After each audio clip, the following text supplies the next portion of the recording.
My name's Adwin McGuire, and for my lab skill, I chose the streak isolation for testing microbes with a question of interest of which cleaning products are more effective at cleaning the countertop. And the significance of this to me and many other people is that we would like to know which cleaning products most effectively eliminate the most microbes off of our kitchen countertops.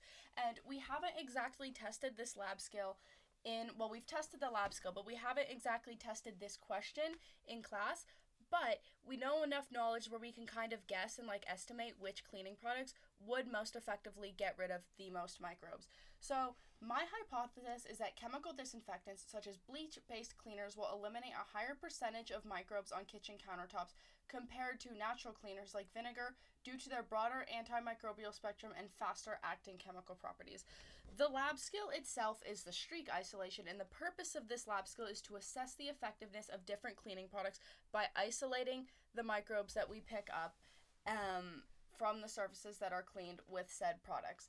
And it kind of creates a good visualization of the results, and it shows how many colonies or which colonies are absent after these cleaning products, and the quantification of microbial growth. The isolated colonies can be counted or analyzed for size and spread, providing a measurable comparison between cleaning products. The background knowledge that I have on this is I know the streak isolation is used to identify existing microbes, or it can be used to isolate certain colonies too if you're testing for a specific microbe. Now for this one, we're just testing which one would eliminate the most microbes, so essentially which one would end up with the least amount of colonies. And when you do the streak isolation, you're going to need an agar plate. It varies which agar you'll use based on what type of experiment you're doing and what type of bacteria you're testing for. For this one, I said we would just use a nutrient. I just said we would use a nutrient agar since this is like a general purpose agar, and we could be testing for a lot of different types of bacteria here. However, you could use macacophony agar or sheep's blood agar because those ones test very well for salmonella and E. coli, and those are common bacteria on a kitchen countertop. However, we're going to be testing for more bacteria than just those, so we will be using the nutrient-based agar. And here's a little visual of what your streak plate kind of should look like. This is when you get your plate, you're going to want to split it into quadrants. We're going to use the 4-quadrant method. So you're going to split it into 1 quadrant, 2 quadrant, 3 quadrant, and then the 4th quadrant will be down the middle right here, and this is where the answers will lie. This just shows your streaking, and when you are doing the streaks and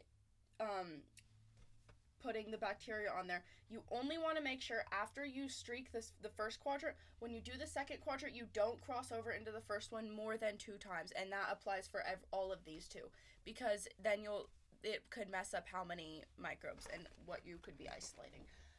So as for that, this is a picture that I found, and it's how you shouldn't be swabbing, because they crossed over into each quadrant about 4 or 5 times, which you shouldn't be doing because, like I said, that can mess up your results.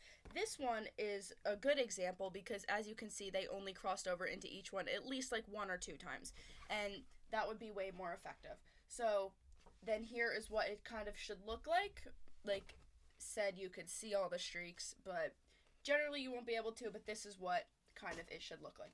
So my overall method is you're going to prep the agar plates, and I think you should have a control plate. So you would end up with 3 plates for this experiment. You would label each one, including the control plate, so you'd have 1 bleach, 1 vinegar, and 1 water.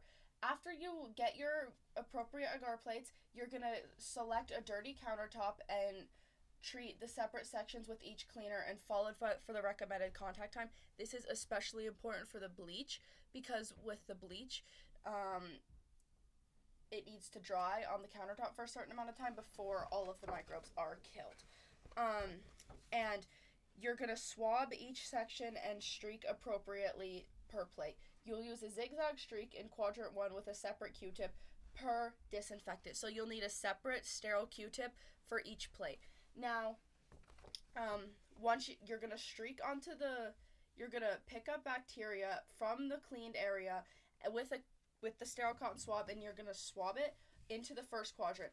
After you do that, you're going to get rid of that Q-tip and you're going to switch to an inoculating loop, and you'll sterilize that inoculating loop in the incinerator, and then you'll let it cool, and you'll go to quadrant 2, and you'll only cross over, like I said, into the first quadrant about 1 or 2 times, and then you'll do that for all the other ones. You'll do the sterilizing, the streaking, and then once you get to the 4th quadrant, you'll you'll sterilize the inoculating loop, and then you should be good.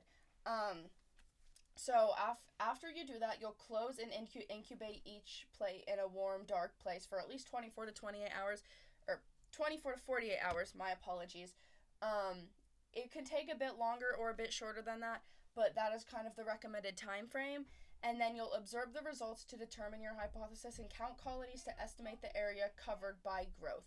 The ultimate goal of this is to using the streak method to test each cleaner will display which cleaner is most effective at moving the most bacteria, at removing the most bacteria colonies. The common countertop bacteria that I found were E. coli, Salmonella, Hepatitis A, Staphylococcus, and Streptococcus. These would be especially effective if they were cleaned by bleach, and I used a citation from where I got that information from, and there's also a citation up here.